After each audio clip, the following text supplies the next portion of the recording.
Hey everyone, and welcome to the deep dive. We all want to build better habits, right? So today we're going to take a deep dive into atomic habits. Oh, yeah, Atomic Habits by James Clear. Exactly. To Yeah. really understand how they work and how we can change them. No, what I like about the book is it's not just like a how-to guide. Right. It digs into the science of why habits work. Yeah. It gives you like a framework for actually making lasting change. It's interesting how he uses his own story, right? Yeah. He had that serious injury in high school, and instead of letting that Yeah. hold him back, Mm-hmm. he used these tiny improvements, these atomic habits, Right. not only to recover, but to actually excel. Yeah. And he ended up a top athlete and scholar. It really shows you the power of those small games Right. and how they can apply to anything. Like you think about it, even a tiny change, if you make it consistently over time, Mm-hmm. it can compound and create these massive results. What that analogy he uses, right? Right. About the planes taking off. Yeah, yeah.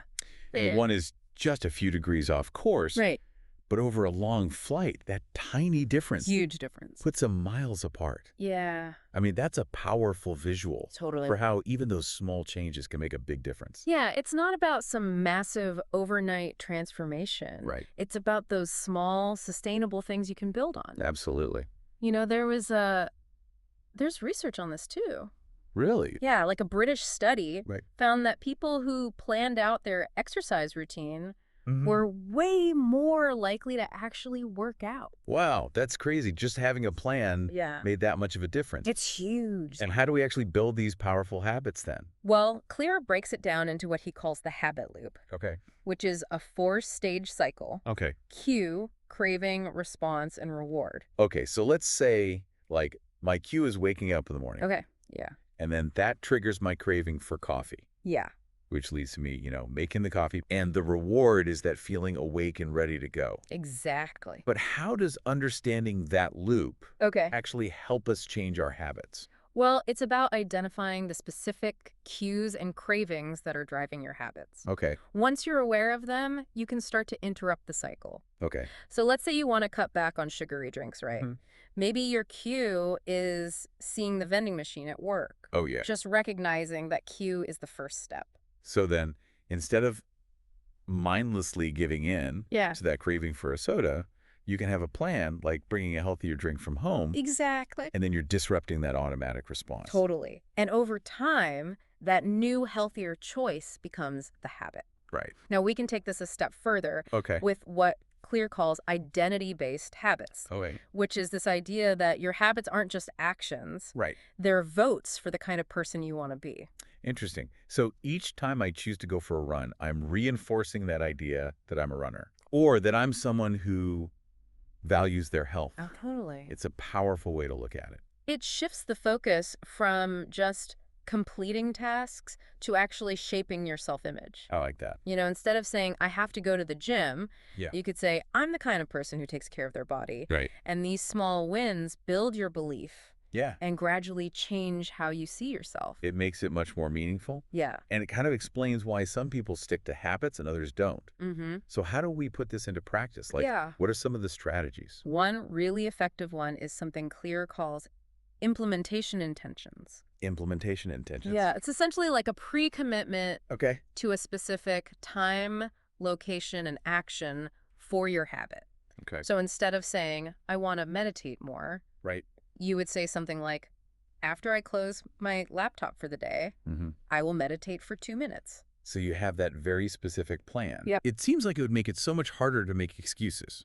Right, you're reducing that mental friction of decision making. Right. It's the same idea with habit stacking, That right. where you use an existing habit as a cue Okay. to trigger a new one. Got it. So like after I pour my cup of coffee, I will write for 10 minutes. So you're piggybacking on that momentum Exactly. of an already established routine. These small but consistent actions can really add up Yeah. and create a more positive lifestyle. Okay, so we talk a lot about making habits obvious. Right. What about making them attractive? Yeah. I mean, some things just feel more appealing than others. That's where temptation bundling comes in. Temptation bundling, I've heard of that. Yeah, this clever little tactic where yeah. you pair something you want to do Okay. with something you need to do. Oh, like a only listening to your favorite podcast while you're working out. Exactly. You're tricking your brain Yeah. into associating something you enjoy with something you might not be so excited about. It's like a little reward system. Totally. And, beyond individual strategies, Okay. it's important to remember our social environment has a huge impact on our habits. Oh, for sure. We tend to imitate those around us, Yeah. especially people we're close to, those we see frequently, Right. and those we perceive as powerful. Yeah. So if I'm trying to eat healthier, Mm-hmm.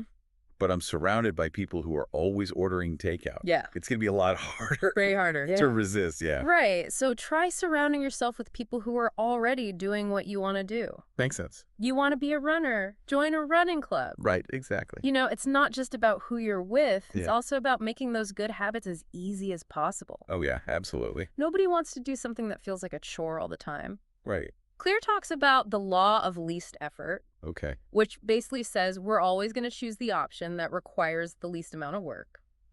That makes sense. So to build good habits, we need to reduce the friction, Yeah. make them as effortless as possible. Like prepping healthy meals in advance, Exactly. or laying out your workout clothes the night before, Hmm. or unsubscribing from those tempting email lists. Yes. It's all about removing those barriers. So then on the flip side, Yeah. you want to increase the friction for those bad habits. Exactly. You're designing your environment to support your goals. This reminds me of the 2-minute rule, Oh, yeah. The 2-minute rule. where any new habit should take less than 2 minutes to do. It's so easy to get started. Right. You can always find 2 minutes. Totally. It's about overcoming that initial inertia. Exactly. Instead of saying, I'm going to write a chapter today, Right. say, I'm going to sit down and write one sentence. Okay. And you know what? Yeah. That one sentence turns into two, and then a paragraph. Right. Maybe even a whole page. It's about building that momentum. Exactly. I love that story he tells about the reader who lost over 100 pounds. Oh, yeah. Just by going to the gym for 5 minutes each day. It's incredible. It shows how those tiny actions can add up to these huge transformations. It's a testament to the power of consistency Yeah. and how those small wins can shift your self-perception. Okay, so we've talked about making habits obvious, Mm-hmm. attractive, Yeah. easy. Mm-hmm. What about that satisfaction factor? Oh, the reward. Yeah. That's where the reward comes in. Yeah. Our brains are wired to seek pleasure and avoid pain. Right. So we're more likely to repeat actions that feel good. So even if the ultimate reward is something long-term, Right. like, being healthier Mm-hmm. or writing a book, Yeah. we need some kind of immediate gratification along the way You got to have that little something to keep you going. to keep us motivated. Yeah. And one of the most effective ways to do that is habit tracking. I love habit tracking. Oh, me too. There's something so satisfying It's so satisfying. about checking those boxes Yes. and seeing your progress. It's a visual. It's visual. It's a reminder of your commitment. Yeah. Gives you that sense of accomplishment. It reinforces that habit loop. It's like you don't want to break the chain. Exactly. I think for a lot of us, Yeah. it also helps us stay honest with ourselves. Yeah, that's true. It's easy to think we're doing better than we are. Right. But when you have that tracker right there in front of you, Yeah.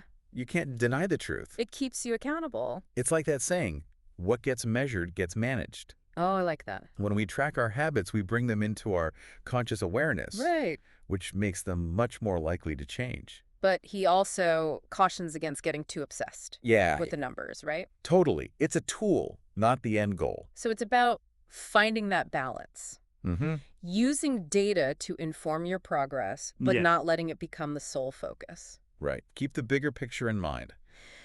So we've talked about making habits obvious, Yes. attractive, Mm-hmm. easy, Yes. and satisfying.